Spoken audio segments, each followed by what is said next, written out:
પત્રકાર અને તેના મળતિયાઓના ત્રાસથી એક મામલતદાર પોતાનો જીવ આપી દેવા તૈયાર થઈ ગયા હતા।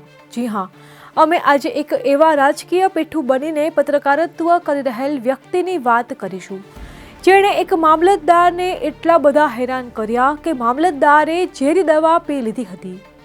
હું આ એક વિડીયો બતાવીશ, પછી તમે જ વિચારશો કે આ કોઈ પત્રકાર છે કે કોઈ નેતા।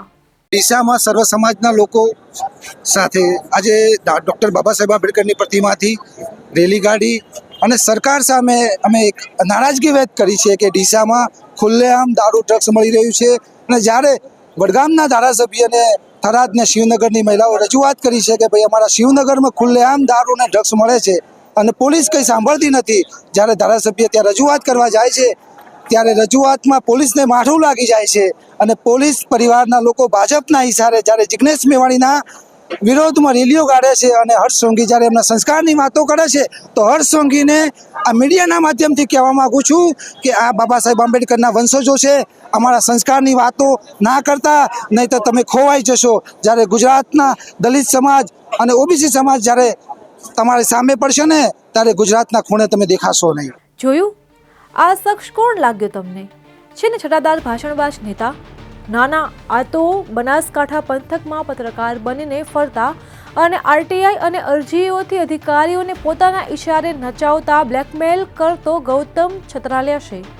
ગૌતમ અને તેના મળતિયાઓના ત્રાસથી સાંતલપુરના મામલતદારનો આત્મહત્યાનો પ્રયાસ કરતો વિડીયો સામે આવ્યો હતો।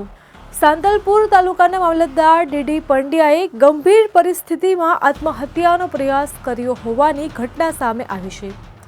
બનાવ પૂર્વે તેમણે એક વિડીયો રેકોર્ડ કર્યો હતો અને સુસાઇડ નોટ લખી હોવાનું બહાર આવ્યું હતું। બનાવ બાદ તેમણે તાત્કાલિક પાલનપુરની હોસ્પિટલમાં દાખલ કરવામાં આવ્યા હતા, જ્યાં તબીબની દેખરેખ હેઠળ તેમની સારવાર ચાલુ છે। તો સૂત્રોના જણાવ્યા મુજબ મામલતદાર પર લાંબા સમયથી ધમકીઓ અને બ્લેકમેલિંગ થતું હતું, જેના કારણે તેઓ ભારે માનસિક દબાણમાં હતા। પોલીસે આ મામલાની ગંભીરતાને ધ્યાનમાં રાખીને તપાસ ઝડપી બનાવી છે અને દોષિતો સુધી પહોંચવાની દિશામાં કાર્યવાહી શરૂ કરી છે। મારું નામ દિનેશભાઈ દુજાજી પંડ્યા।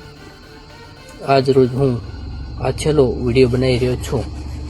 મારા વિરુદ્ધમાં મારા ભાણેજ પંડ્યા કિશનભાઈ બેચરભાઈ છેલ્લા 4 વર્ષથી પાછળ પડેલ છે અને તેઓ મારા વિરુદ્ધમાં અન્ય ખૂબ અરજીઓ આર્થિક દેશ કરેલી છે, જે તપાસ કરાવતા હું પોતે થાકી ગયેલ છું અને તેઓ મને માનસિક ત્રાસ આપી અને મારી નાખવા માટેની કોશિશ કરી રહ્યા છે।